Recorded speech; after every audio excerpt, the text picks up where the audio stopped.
We want to make sure that our goals are SMART. Who's ever heard of SMART goals? So the S stands for specific. This is exactly what we were talking about before.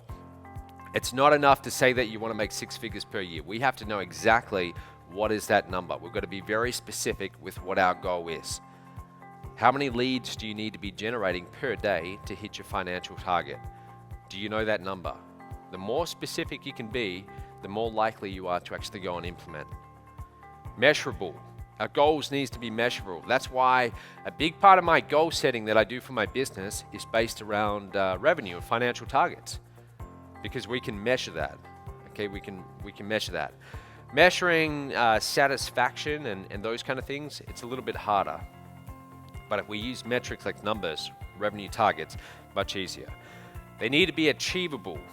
Okay, they need to be achievable.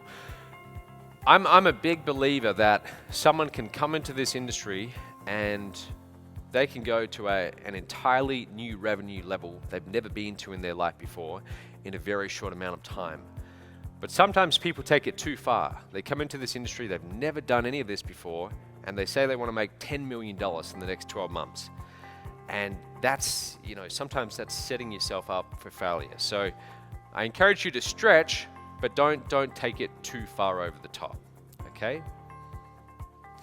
All right, we want to make sure that they are realistic. Again, realistic, what's realistic? I'm going to show you some numbers later on so you can see how fast you can grow in this business.